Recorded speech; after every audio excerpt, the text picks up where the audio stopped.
El sonido de la ciudad era una sinfonía caótica a la que el doctor Santiago Herrera se había acostumbrado a silenciar.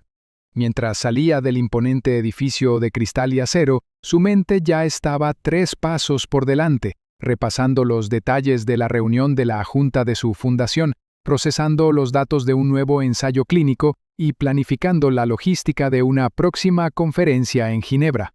El mundo exterior era a menudo un borrón, un paisaje que se movía más allá de las ventanas tintadas de su coche con chofer, pero ese día algo rompió la barrera de su concentración. No fue un sonido fuerte, sino una voz infantil, aguda y desesperada que cortó el aire como un cuchillo. ¡Espere! Santiago se detuvo instintivamente en la acera, a medio camino de la puerta abierta de su Bentley. Se giró. Su guardaespaldas, un hombre corpulento llamado Javier, ya se había movido para interceptar la fuente del grito. Su cuerpo era una barrera profesional entre su cliente y el impredecible desorden de la calle. Pero lo que vio Santiago no era una amenaza. Era un niño de no más de 11 años, flaco como un junco, con el pelo oscuro revuelto y una suciedad incrustada en su piel que hablaba de días, no de horas en la calle, y lo más llamativo, no llevaba zapatos. Sus pies desnudos y callosos golpeaban el pavimento frío mientras corría hacia él, esquivando a los peatones con una agilidad nacida de la necesidad. «Javier, tranquilo», dijo Santiago, levantando una mano para detener a su guardaespaldas. Dejó que el niño se acercara. El pequeño se detuvo a un par de metros de él, con el pecho subiendo y bajando por el esfuerzo, sus ojos grandes y oscuros fijos en el rostro de Santiago con una intensidad que era a la vez desconcertante y familiar.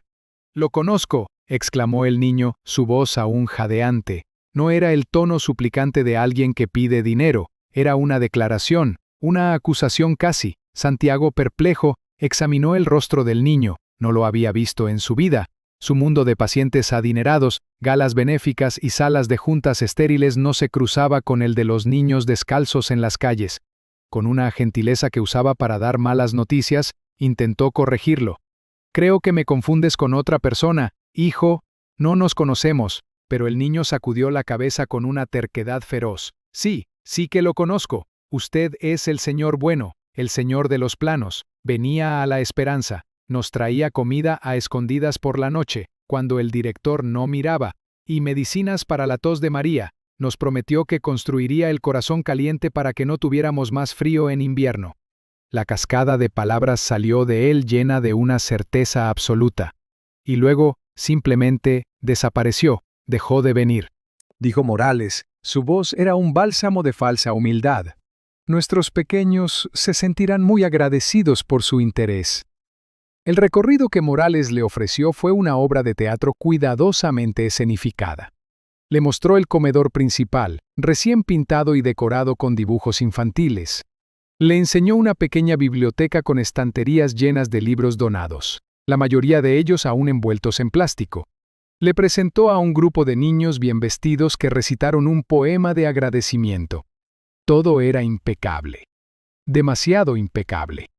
Santiago notó que las sonrisas de los niños no llegaban a sus ojos, y que el calor de los radiadores del pasillo principal no se extendía a las áreas que pasaban de largo. «Me gustaría ver las instalaciones completas», dijo Santiago. Su tono casual desmentía su determinación para entender el alcance de sus necesidades. Los dormitorios, las calderas. La sonrisa de Morales titubeó por una fracción de segundo. «Por supuesto, aunque esas áreas son más funcionales, no queremos aburrirlo con detalles técnicos». Pero la insistencia tranquila de un hombre que podía firmar un cheque de 7 cifras era difícil de ignorar. A medida que se adentraban en las entrañas del edificio, la fachada comenzaba a desmoronarse. El olor a humedad se hacía más intenso. El aire era gélido. En los dormitorios, los niños llevaban jerseys gastados sobre otras capas de ropa. Las paredes estaban manchadas de moho y las ventanas mal selladas dejaban pasar corrientes de aire frío. Era una miseria cuidadosamente oculta tras las puertas cerradas. Fue en uno de esos pasillos helados donde Santiago lo vio de nuevo. Era Leo, el niño descalzo. Estaba barriendo el suelo con una escoba demasiado grande para él. Cuando sus ojos se encontraron con los de Santiago, se abrieron de par en par, una mezcla de shock, miedo y una chispa de la esperanza que había tenido el día anterior. Morales, al notar la mirada, intervino rápidamente. «Leo, ¿qué haces aquí? Deberías estar en clase de arte». El niño se encogió, como si esperara un golpe. Santiago aprovechó la oportunidad. «Déjelo, señor Morales. De hecho, me gustaría hablar con él. Entender la perspectiva de los niños es crucial para cualquier donante». Morales, atrapado, no pudo negarse sin levantar sospechas. Mientras el director se alejaba para atender una llamada urgente, Santiago se agachó junto a Leo. «¿Estás bien?», le preguntó en voz baja. El niño asintió, pero sus ojos decían lo contrario. «Creí que eras él», susurró Leo, su voz apenas audible. «Mi hermano, Nathan. Él era mi gemelo idéntico. Murió hace 2 años», explicó Santiago con una suavidad que le costó un gran esfuerzo. Tras otra, buscando una pista, cualquier cosa, entre libros de arquitectura y manifiestos medioambientales, encontró lo que buscaba. Una carpeta de cartón grueso, con una sola etiqueta escrita a mano con la letra desordenada de su hermano. Proyecto Esperanza. Su corazón latió con más fuerza. Se sentó en el suelo de hormigón del almacén y abrió la carpeta. Dentro no había contratos ni cifras. Había bocetos, diagramas y cálculos febriles. Eran los planos de un sistema de calefacción geotérmica y purificación de agua de bajo coste, diseñado específicamente para un edificio antiguo y decrépito. Un sistema que Nathan, en sus notas al margen, había apodado «el corazón caliente de la casa». Era real, la historia del niño era real.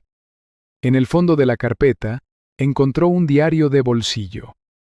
Las últimas entradas eran de las semanas previas a su muerte. Hablaban de sus visitas nocturnas a la Esperanza.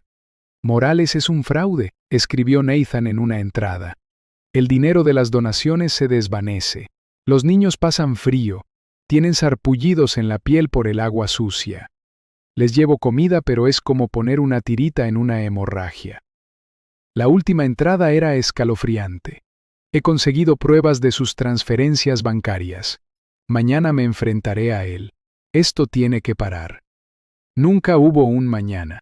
Al día siguiente, Nathan se fue a su viaje de escalada y nunca regresó. La policía lo había calificado de accidente trágico, una caída causada por una cuerda defectuosa, pero ahora, a la luz de ese diario, una duda terrible y oscura comenzó a formarse en la mente de Santiago. Sintió una oleada de emociones conflictivas, una profunda tristeza por su hermano, una rabia ardiente hacia el director Morales, y una extraña y abrumadora sensación de responsabilidad. Esa promesa no se la habían hecho a él, pero la sangre que corría por sus venas era la misma, y el rostro que llevaba era el mismo que aquel niño había reconocido como una fuente de esperanza. Sabía lo que tenía que hacer. No podía devolverle la vida a su hermano, pero podía asegurarse de que su última misión no muriera con él. El primer paso de Santiago fue sumergirse en el mundo que su hermano había intentado cambiar. No podía simplemente irrumpir en el orfanato y hacer acusaciones. Las notas de Nathan eran una guía, pero no una prueba admisible. Necesitaba ver la verdad con sus propios ojos. Con la ayuda de su asistente, concertó una visita a la Esperanza, presentándose como un potencial filántropo, un hombre de negocios interesado en hacer una donación significativa. Era una máscara que le resultaba familiar. «Pero», dijo Morales, su voz era un bálsamo de falsa humildad. «Nuestros pequeños se sentirán muy agradecidos por su interés». El recorrido que Morales le ofreció fue una obra de teatro cuidadosamente escenificada. Le mostró el comedor principal, recién pintado y decorado con dibujos infantiles. Le enseñó una pequeña biblioteca con estanterías llenas de libros donados, la mayoría de ellos aún envueltos en plástico. Le presentó a un grupo de niños bien vestidos que recitaron un poema de agradecimiento. Todo era impecable. Demasiado impecable. Santiago notó que las sonrisas de los niños no llegaban a sus ojos, y que el calor de los radiadores del pasillo principal no se extendía a las áreas que pasaban de largo. «Me gustaría ver las instalaciones completas», dijo Santiago. Su tono casual desmentía su determinación para entender el alcance de sus necesidades. Los dormitorios, las calderas. La sonrisa de Morales titubeó por una fracción de segundo. Por supuesto, aunque esas áreas son más funcionales, no queremos aburrirlo con detalles técnicos. Pero la insistencia tranquila de un hombre que podía firmar un cheque de 7 cifras era difícil de ignorar. A medida que se adentraban en las entrañas del edificio, la fachada comenzaba a desmoronarse. El olor a humedad se hacía más intenso. El aire era gélido. En los dormitorios, los niños llevaban jerseys gastados sobre otras capas de ropa. Las paredes estaban manchadas de moho y las ventanas mal selladas dejaban pasar corrientes de aire frío. Era una miseria cuidadosamente oculta tras las puertas cerradas. Fue en uno de esos pasillos helados donde Santiago lo vio de nuevo. Era Leo, el niño descalzo. Estaba barriendo el suelo con una escoba demasiado grande para él. Cuando sus ojos se encontraron con los de Santiago, se abrieron de par en par, una mezcla de shock, miedo y una chispa de la esperanza que había tenido el día anterior. Morales, al notar la mirada, intervino rápidamente. «Leo, ¿qué haces aquí? Deberías estar en clase de arte». El niño se encogió, como si esperara un golpe. Santiago aprovechó la oportunidad. «Déjelo, señor Morales. De hecho, me gustaría hablar con él. Entender la perspectiva de los niños es crucial para cualquier donante».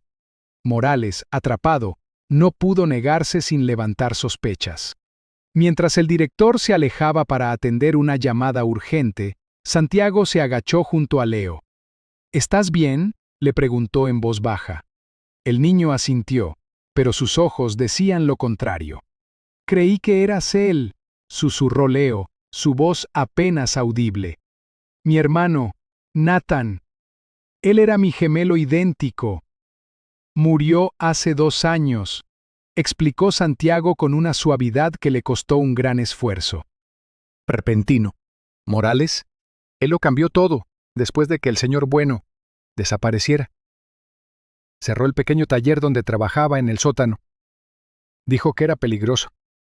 Luego, se inclinó y susurró con urgencia. Esta noche, durante la cena, todos estarán en el comedor. Te llevaré». Esa tarde, Santiago regresó a su oficina con el corazón encogido por la rabia y la tristeza. La miseria que había presenciado era peor de lo que había imaginado. Las notas de su hermano no eran exageraciones, eran un testimonio moderado. Armado con sus propias observaciones, decidió que era hora de enfrentarse a Morales, no como un donante, sino como un adversario. Convocó a Morales a su oficina en el centro de la ciudad, un entorno de poder donde el director del orfanato no podría controlar la narrativa. Morales llegó, su falsa humildad reemplazada por una cautela nerviosa. «He visto su orfanato, señor Morales», comenzó Santiago, yendo directo al grano, «y he visto la verdad detrás de la fachada. He visto el moho, he sentido el frío. He visto el miedo en los ojos de los niños. Sé que los fondos de las donaciones no se están utilizando para su bienestar. Y sé que mi hermano lo descubrió justo antes de morir». La compostura de Morales se resquebrajó. Por un instante, el pánico puro brilló en sus ojos. Pero era un superviviente. Rápidamente, lo reemplazó con una indignación calculada. «¿Cómo se atreve?», dijo, su voz temblando con una ira fingida. «Viene a mi humilde hogar, un refugio para niños desamparados. Y me acusa de algo tan monstruoso. Es usted un hombre rico y poderoso, acostumbrado a conseguir lo que quiere. Quizás mi orfanato no cumple con sus lujosos estándares, pero hacemos lo que podemos con los recursos limitados que tenemos». Luego, se inclinó sobre el escritorio, su voz bajando a un siseo amenazante. «Pero déjeme advertirle algo, doctor. Si usted hace una sola acusación pública sin una prueba irrefutable, yo no me quedaré de brazos cruzados. Lo demandaré por difamación. Usaré a todos mis contactos en la prensa para destruir su reputación. Lo pintaré como un millonario arrogante y sin corazón que ataca a una humilde organización benéfica para satisfacer su propio ego. Piense con mucho cuidado si la palabra de un niño de la calle vale la pena para arruinar la carrera y el buen nombre que tanto le ha costado construir. La amenaza quedó suspendida en el aire, fría y afilada. Santiago se dio cuenta de que Morales era más astuto y peligroso de lo que había pensado. Tenía razón. Sin los planos o el diario de Nathan, solo tenía su palabra contra la de un hombre que se había pasado años construyendo una imagen pública de santo. Se enfrentaba a un dilema. Podía retirarse, intentar buscar pruebas de forma segura, un proceso que podría llevar meses, mientras los niños seguían. Llevar a ninguna parte. El camino seguro y lento o el camino arriesgado y rápido. Santiago salió de su oficina esa tarde sintiendo el peso de una responsabilidad que nunca había buscado. Mientras caminaba por el pasillo, su teléfono vibró. Era un mensaje de un número desconocido. Él los escondió, en el taller del sótano, detrás de la pared donde dibujó un sol. El señor bueno me lo mostró. Dijo que era la clave para mantener el corazón caliente. L. Leo. El niño le estaba dando la pieza final del rompecabezas. La prueba que necesitaba no estaba en un juzgado ni en un banco. Estaba escondida dentro de las mismas paredes del orfanato. Nathan, incluso en la muerte, le estaba mostrando el camino. Ahora el riesgo era aún mayor. No solo tenía que enfrentarse a Morales, tenía que volver a entrar en la fortaleza del director para encontrar el arma que lo derribaría. Y su único aliado era un valiente niño de 11 años sin zapatos. El plan era arriesgado, una locura para un hombre cuya vida se regía por el cálculo y la mitigación de riesgos. Pero Santiago ya no era el mismo hombre que era hace una semana. La memoria de su hermano y la valentía de un niño descalzo lo habían transformado. La gala anual de recaudación de fondos del orfanato La Esperanza era el escenario perfecto. Era la noche en que el señor Morales se pavoneaba, bañándose en la adulación de la élite de la ciudad, su atención completamente centrada en su propia imagen. Era la noche en que su guardia estaría más baja. Santiago llegó a la gala como uno de los invitados de honor, habiendo hecho una donación sustancial esa misma tarde. Un cebo que Morales no pudo resistir. Mientras Morales lo paseaba por el salón, presentándolo a otros donantes, el corazón de Santiago latía con una tensión que no había sentido ni en las negociaciones más difíciles. Cada sonrisa que intercambiaba, cada apretón de manos, era parte de una farsa. Su verdadera misión estaba a punto de comenzar en los fríos y oscuros pasillos del edificio principal. A las 9 en punto, tal como habían acordado a través de mensajes de texto codificados, Santiago se excusó para ir al baño. En lugar de eso, se deslizó por una puerta de servicio y entró en la parte silenciosa del orfanato. El contraste era mareante. Pasó de un salón lleno de risas, champán y vestidos de seda a un corredor oscuro donde el único sonido era el zumbido de una luz fluorescente moribunda. Y allí, esperándolo en la sombra, estaba Leo. «¡Rápido!», susurró el niño, sus ojos brillando con una mezcla de miedo y emoción. Todos están dormidos o viendo la televisión en la sala común. Leo lo guió por el laberinto de pasillos hasta una puerta de metal cerrada con un pesado candado en su diario. Frío, húmedo y lleno de herramientas viejas y maquinaria oxidada. Olía a moho y a sueños olvidados. ¿El sol?, preguntó Santiago en un susurro.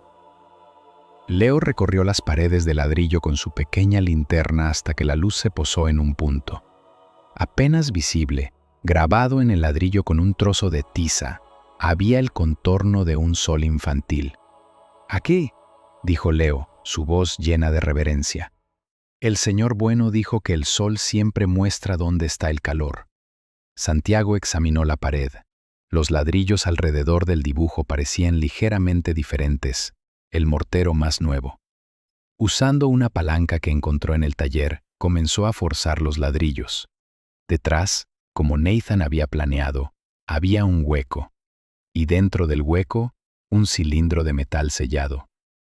La cápsula del tiempo de Nathan. La prueba. Con manos temblorosas, Santiago abrió el cilindro. Dentro estaban los planos originales del corazón caliente, enrollados y atados con una cinta. Pero había algo más. Un pequeño diario de bolsillo, diferente al que Santiago había encontrado en la caja. Este era más nuevo. Lo abrió. Las últimas páginas contenían la verdad que helaba la sangre. Nathan no solo había descubierto el fraude financiero, había descubierto que Morales estaba traficando con algunos de los niños mayores, vendiéndolos a talleres ilegales de la ciudad. Y lo más aterrador, había encontrado pruebas de que la muerte de un niño por neumonía unos meses antes no había sido natural, sino por negligencia médica deliberada. «Voy a la policía mañana», era la última frase que Nathan escribió. Este monstruo tiene que caer. El accidente de escalada de Nathan ya no parecía un accidente. Santiago sintió una oleada de náuseas. Su hermano no había muerto por un deporte de riesgo, había sido silenciado. «Lo tenemos», dijo Santiago. Su voz era un gruñido bajo y furioso. Guardó el diario y los planos en el bolsillo interior de su chaqueta. «Vámonos de aquí, Leo». Pero cuando se giraron hacia la puerta, la silueta de un hombre bloqueaba la salida. Era Morales. Su rostro ya no era afable. La máscara había caído, revelando la fría y calculadora maldad que había debajo. En su mano sostenía una pesada barra de metal. «Me preguntaba cuándo aparecería el fantasma de Nathan Herrera», dijo Morales. Su voz era peligrosamente tranquila. «Debo admitir que el parecido es extraordinario, pero él, como usted, subestimó con quién se estaba metiendo. Ese diario y esos planos no van a salir de aquí. Y ustedes dos tendrán un desafortunado accidente». Ahora Leo corre. El niño, entendiendo la distracción, salió disparado hacia un rincón oscuro. Morales, momentáneamente confundido, giró la cabeza. Fue el segundo que Santiago necesitaba. No corrió hacia la puerta, sino hacia la tubería. Con toda la fuerza que pudo reunir, giró la válvula. Un chorro de vapor hirviendo y ensordecedor estalló de una junta, llenando la pequeña habitación con una nube blanca y cegadora. Morales gritó de dolor y sorpresa cuando el vapor rozó su brazo. Santiago, aprovechando la ceguera momentánea, agarró a Leo y corrió hacia la puerta. Subieron las escaleras a toda prisa, el sonido de los gritos furiosos de Morales persiguiéndolos. No corrieron hacia la gala, corrieron hacia la calle, hacia la noche fría, hacia la libertad. Una vez a salvo, a varias manzanas de distancia, Santiago hizo la llamada, no a la policía local que Morales podría tener en su bolsillo, sino a un contacto de alto nivel en la oficina del fiscal del distrito, un hombre que le debía un favor. La caída de la esperanza fue rápida y total. Con las pruebas del diario de Nathan y los planos como evidencia principal, una unidad especial de investigación descendió sobre el orfanato esa misma noche. Morales fue arrestado mientras intentaba escapar por la puerta trasera. La historia explotó en los medios, no como una batalla entre un millonario y una organización benéfica, sino como el heroico desenlace de la investigación de un hombre, Nathan Herrera, continuada por su hermano gemelo. Santiago no se detuvo ahí. Usó su fundación, su dinero y su influencia para asegurarse de que la promesa de su hermano no solo se cumpliera, sino que se superara. El corazón caliente fue construido, pero eso fue solo el principio. Financió una renovación completa de la esperanza, convirtiéndola de una prisión de miseria en un verdadero hogar. Contrató a un nuevo personal, psicólogos, maestros, y se aseguró de que cada niño recibiera la atención y el cuidado que merecía. Y Leo ya no estaba solo. El proceso legal fue complejo, pero con los recursos de Santiago, el resultado fue inevitable. Se convirtió en el tutor legal de Leo. El niño descalzo que había corrido tras él en la calle, ahora tenía un hogar, zapatos nuevos, y, lo más importante, un futuro. La escena final no tiene lugar en una sala de juntas ni en una gala. Tiene lugar varios meses después, en el patio recién ajardinado del nuevo hogar La Esperanza. El sol brilla, y el calor que emana del edificio no es solo del sistema geotérmico, sino del sonido de las risas de los niños. Santiago está sentado en un banco, observando. Leo está jugando al fútbol con otros niños. Corre con una alegría desenfrenada, sus pies ahora calzados con zapatillas de deporte de colores brillantes. Se acerca a Santiago y se sienta a su lado. ¿Crees que él nos está viendo? Leo. No lo creo. Leo.